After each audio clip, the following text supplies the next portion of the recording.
So I've probably increased the relationship by about £100,000 to the charity so far, and they've got next year's sponsorship proposals sitting on their desk at the moment. And it was literally sitting around a table. They came here with their team and sitting and having a conversation around, we want to shout more about what we do with you. We want to show the world that we're proud to work with you. How do we do that? One of my colleagues walked into my office and said, Dream 10, Charlie, what's your dream? What's that all about? Why is that logo up there?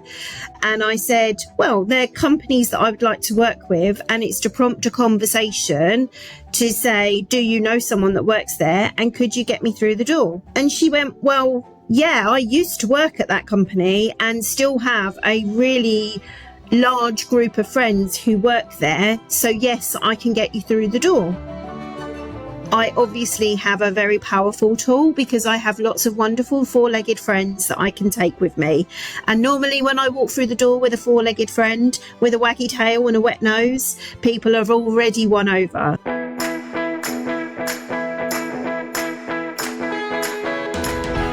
Hi, this is Rob. Welcome back to the Fundraising Bright Spots podcast. This is the show for fundraisers who want ideas and maybe a dose of inspiration to help you raise more money and really enjoy your job. This is episode 171. Now, if your charity raises funds through corporate partnerships, this one is for you. I recently talked to a smart, proactive fundraiser named Charlie Richardson, who is corporate partnerships manager at a wonderful charity called Medical Detection Dogs. The corporate fundraising role is relatively new there, and since joining, Charlie has made excellent progress in building relationships with companies and growing fundraising income. In our chat, Charlie talks through some of the things she's done to achieve this progress, and a couple of the partnerships that have proved most valuable. I really love Charlie's examples of what's possible for a relatively small charity, and I hope you find it helpful too. Hi Charlie, welcome to the podcast. Thank you so much. It's a pleasure to be here. So thank you for making time to talk. You came on the Corporate Partnerships Mastery Programme, I guess it started 9 or 10 months ago, and I really enjoyed getting to know you and work with you during that. And you shared several really interesting examples with the rest of the group, and I thought those would be really interesting for our podcast listeners to hear too. So before we get into that, you work for a really lovely charity, but a slightly unusual charity. Where do you work and what's your role? So I work for a charity called Medical Detection Dogs, and we quite literally train dogs to save lives using their incredible sense of smell. And I am the corporate partnerships manager in the fundraising team, which is a new role to our fundraising team that I have been developing since I started November 2021. Well, congratulations. And I've really enjoyed getting to know your charity, and it's been a joy to find out the amazing stuff your dogs do and your charity does to enable those dogs. It's a whole nother podcast, frankly, if people don't know about this, the genius of a dog's power of smell. And I'm not going to do justice to it, but the kinds of ways it can help in terms of early detection of various diseases, including certain cancers, Parkinson's and dementia and various other things. It's a fascinating topic. So I'd really recommend our listeners check out your website because it's really amazing.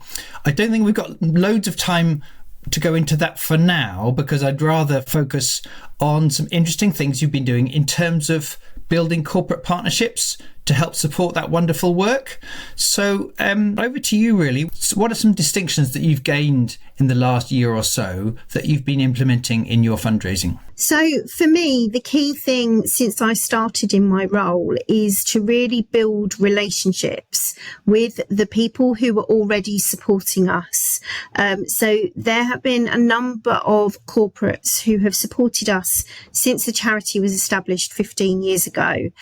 But there's never been any particular focused stewardship for those partnerships to really look at how we can make the most of the partnership on both sides. So both to benefit us as a charity, but also to benefit the company and instill some pride in what they've been doing for us as a charity. We are all obviously powerfully aware at the moment of how the economic climate is affecting people and how they're choosing to spend their money and what they're choosing to do. And I've really been looking for that opportunity to give people something back. So for those that have been supporting us since we started, how can we give back to them in a way that feels like their support is valued by us? But also, how can we extend the support that they're giving us? Because nobody had ever had the conversation with them to say, can you do any more?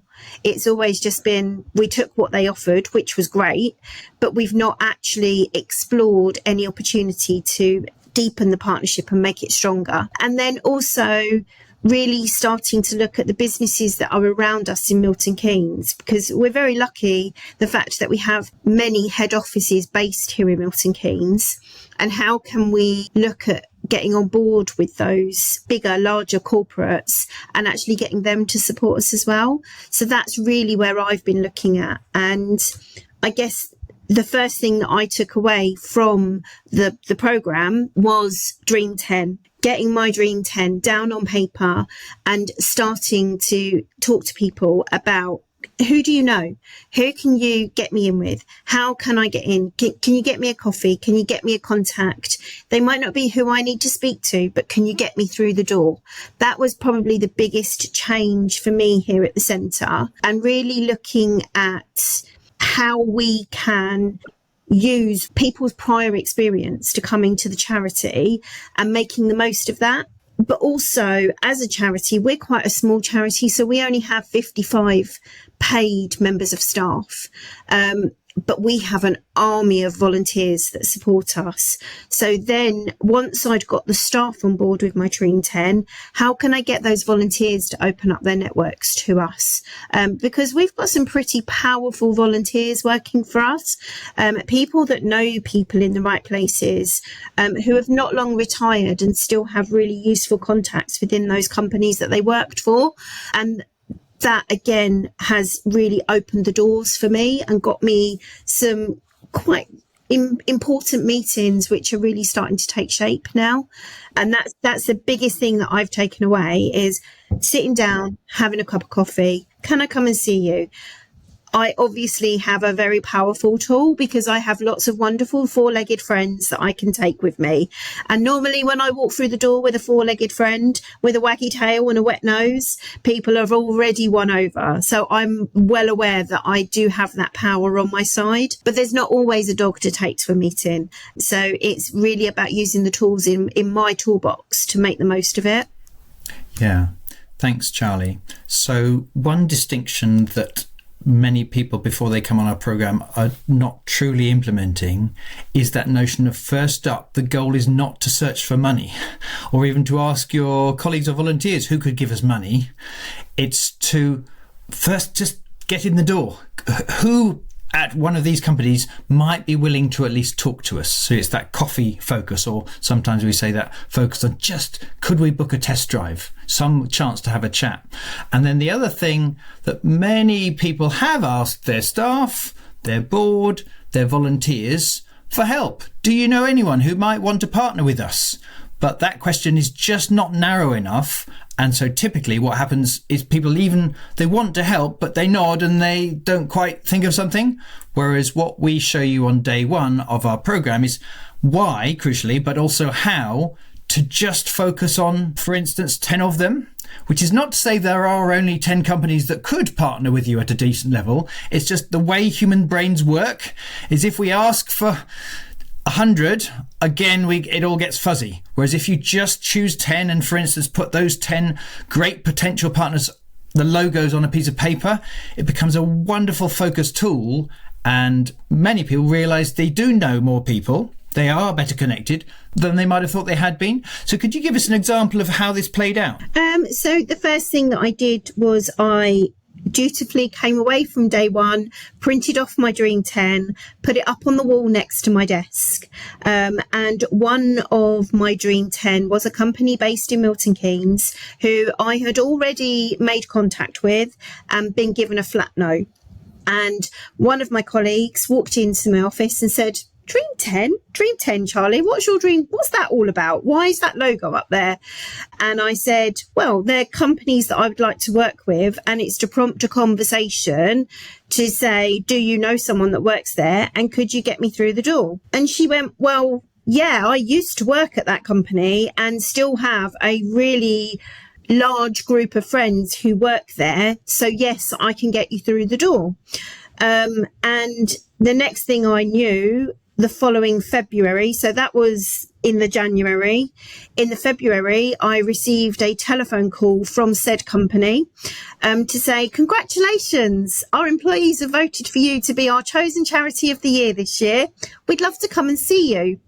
And it was all through the power of having that simple piece of A4 paper that I'd put up on a wall with 10 company logos that I wanted to speak to. And since then, so we work regionally. We have regional volunteers across the country. I've then set up Teams calls with 2 of the regions, shared my Dream 10, and have now got contacts in another 2 of the companies, which we don't currently work with. And that's through volunteers rather than colleagues. All people who maybe didn't really know what corporate fundraising was and how they could help. And a simple Teams call with a simple presentation that said, all I want you to do is get me a cup of coffee with these people. That's all I want you to do, and then I will do the rest, has made all the difference, because I've now got three meetings set up with companies who we've had nothing to do with in the past, but really want to work with us. The Charity of the Year partnership at the moment, we're looking at around 50 grand. Plus, they gave us a vehicle for the year, and potentially we might get another 2 vehicles. I'm just in conversation with them at the moment. So, and the vehicles for us mean that our trainers and instructors can get out there and support our partnerships across the country. At the moment, that's probably the biggest barrier for us. So yeah, it's not just about the money. They also came and painted our building for us during the summer, and that was their corporate volunteering week. So they got some really valuable team building, and our building was painted, and it probably would have cost us around £5,000 a day to pay someone to come and do it.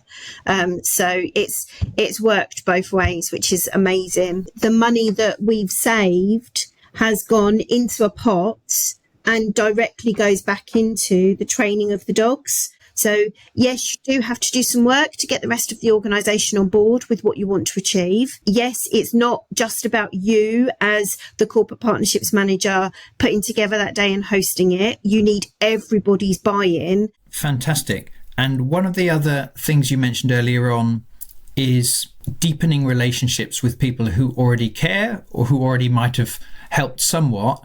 And you've been more proactive in that way. I wonder if there's another example of how that's panned out. So we, as a charity, have had some really strong relationships with people since we started 15 years ago that have come from personal relationships that our CEO, Claire Guest, has. And one of those is a very powerful international company. And they have been avid supporters of our work and are very proud of the support that they give us, although they don't outwardly shout about that relationship. And one of my very first questions within my first few months was, well, what else do we do with them? It's great what they do, but what else do we do with them? And the answer was, oh, no, we can't jeopardize what they already do. So I was like, okay, so quietly started building relationships with the key people at this company, and started having conversations about things that we might need or opportunities around sponsorship of events, and things that we were doing that would publicly show their support of our charity without talking about the things that they did behind the scenes that they didn't necessarily want everybody to know about. And that's not anything that they shouldn't be doing. It's stuff that if every dog charity was to approach them about, it would cause them problems. I started talking to them about coming on board as our headline sponsor for Crufts. They did another line of sponsorship for us. They sponsor our staff uniforms. And we've really started looking at the other budgets that they have within their organisation that can actually contribute to us and give them something to shout about as an organisation. And now next year going forward, as they move into their new financial year, they're now thinking, their marketing team is now thinking, okay, what can we do? What social media campaigns can we do? How can we work with those brands that we don't have access to, but they do? How can we get them to work with them as a charity? And we've got some really exciting things coming up next year, which is really, really powerful. And it hasn't jeopardised anything that they were already doing for us. All it's done is strengthen the relationship. The way that I did that was literally by sitting and listening to them around a table about how they could work with us and what else they could do, and being brave enough to say, okay, let's do it. Let's have that conversation. Let's look at how we can build on what you're already doing, because we can't survive without you and we can't survive without your support. But actually, there is more that we could do together. And again, we did another massive volunteering opportunity for them. We got their team here. Some of their team that didn't really know a lot about us as a charity already came and did some work in our client gardens and our memorial gardens. And they went away full of enthusiasm for us and what we do. They fed back through to their departments about, okay, this is what we want to do for the charity. 2 of their staff have come forward. They're doing marathons for us. So they've gone back and they've started looking at what can we personally do to support the charity as well. So it's helped us really grow on those relationships. This is so well done. And as a challenge, it's probably recognisable to many of our listeners, this situation where someone internally isn't quite sure that we should ask for more from a particular funder.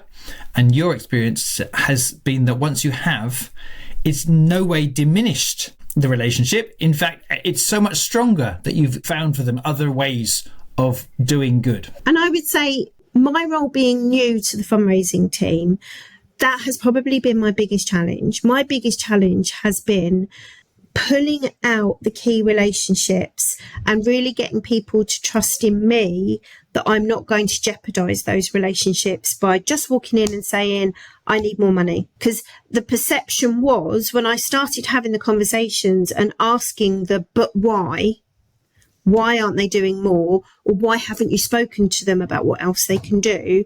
The perception was that I was going to jeopardise relationships. So I had to change my approach to get my sort of upwardly manage the senior leadership team to get them to trust in me, and the fact that I wasn't going to jeopardise the relationships that they held already, and really get them to allow me to start managing those partnerships that they had built already. I think being a small charity and a small organisation, a lot of things for us, things were done not under the radar, but it was a personal conversation, or nothing was recorded on a database. There was no sort of history that I could follow, that I could look up. And it was really pulling that information out of people and getting it out of their brains and into some form of record that, heaven forbid I'm not here, that somebody could still continue with that relationship and work with people. And I think as a corporate partnerships manager, or even just a corporate fundraiser within organisations, that can be the biggest challenge that you face sometimes.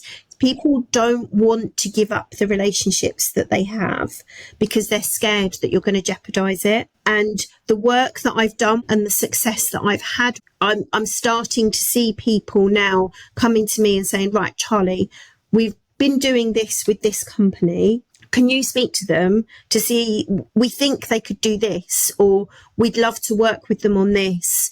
Would you mind having that conversation to see if they're open to that? And people are now starting to trust in me internally to go out and have those conversations.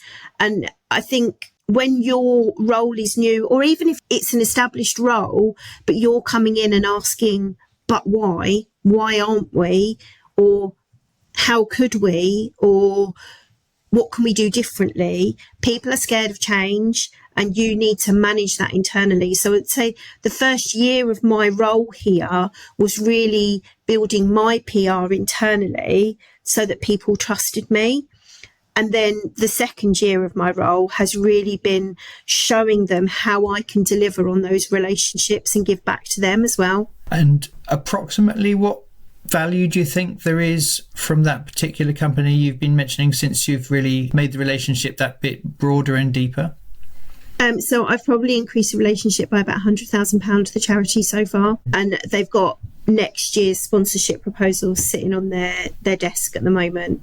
And it was literally sitting around a table. They came here with their team and sitting and having a conversation around, we want to shout more about what we do with you. We want to show the world that we're proud to work with you. How do we do that? And then us coming up with ideas.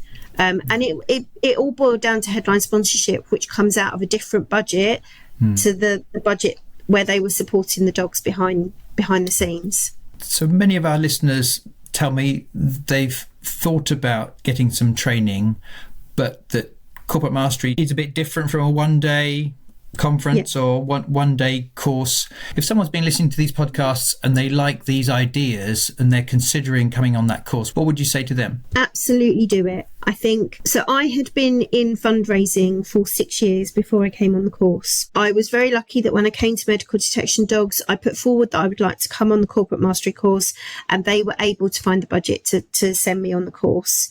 If you are looking for a different way of looking at things, if you are looking at how to simplify what you're doing and really get some focus, absolutely corporate mastery is the right course for you, because not only do we get opened up to your knowledge, to Ben's knowledge. Ben he is just a whirling derbyshire. He's like a Tasmanian devil when he comes in the room, and you can't help but feel his enthusiasm and take on board what he's got to say. You get a network of colleagues who are in the same boat as you and totally understand what you're going through, who are full of a different way of thinking and fresh ideas, or even sometimes it's just the affirmation that what you want to do is the right thing to do. Or if you're having a challenging day and you just want to go, I need someone to talk to because I need someone on my side to understand what the frustrations are that I'm facing at the moment. It gives you that network of people who are impartial, who are not there to judge you, are not there to question what you are saying. They are just there to listen and understand. It is eye-opening how simple the concept of the corporate mastery course is, and the difference that it can make to your approach. It just brings back that focus. Because we all know, whether it's a large charity or a small charity, whether you're lost within a big team or whether you are the only corporate fundraiser, or maybe you're the only fundraiser, everybody comes to you and says, can you do this? Can you speak to this person? Can you pick up the phone? Can you go here? This person said they want to do this. And your day all of a sudden becomes so consumed with what everybody else wants you to do that actually you don't achieve anything. And what Corporate Mastery did for me, in just that simple Dream 10, logos on a wall, these are the people that I want to speak to, it brought back that focus to my role. And some of those Dream 10 on my wall are people who already support the charity. And it's just allowed my colleagues to see, okay, yeah, Charlie wants to speak to such and such because we can do something different with them. And they're now coming to me with the right people. And I'm already at a point where I'm going to sit down in the new year and review my Dream 10 because I've got through the door. I've started building those relationships. So what new companies can I put on that Dream 10? It just keeps the focus. And that's why I would suggest that anybody that I speak to, anybody who asks me, I always say, if you can find the budget, go on the course, because it will pay back within 6 months, and it does. Well, thank you, Charlie, and a huge congratulations on all this progress you've been making. I've learned so much from the way you've applied these ideas and shared them back to the rest of the group. Thank you for now sharing some of them with our podcast listeners too. That's a very generous thing to do, so thank you. And I look forward to catching up with you very soon. Thanks, Charlie. Thank you. So there you go. I love this bright spot story, not least because it shows what becomes possible when you focus on developing relationships with the relatively few partners who can make the biggest difference. What we'd call the fewer, bigger, better, or the Dream 10 approach. As we always do, we'll put a summary in the episode notes on the podcast section of our Brightspot website, and we'll include a link to some other episodes to help corporate fundraisers too, including our recent one with Megan Marsden from Bowel Cancer UK and Natalie Wood from Andrex, which is all about how they created their super valuable award-winning partnership. If you need to grow corporate fundraising income for your charity this year, do check out our famous Corporate Partnerships Mastery Programme, which is the one that Charlie found so helpful. Through a combination of masterclasses, one-to-one coaching, and a wonderfully supportive peer group, this 6-month programme helps you win and grow valuable partnerships. You can find out more at brightspotfundraising.co.uk/services. If you've not already subscribed to our show, please do click that button now. You'll get instant access to dozens more examples and techniques to help you raise money effectively. And we've got lots more inspiring stories to share in the next few weeks, so please don't miss out on the chance to receive those straight to your phone. Finally, if you found today's show helpful and you think it would help other people too, please do share it on with your team and on LinkedIn. And if you want to get in touch about the show, do let us know what you think, either through LinkedIn or through the Brightspot website. Thank you so much for listening and supporting the Fundraising Bright Spots podcast. Good luck with your fundraising, and I can't wait to share more encouraging stories with you very soon.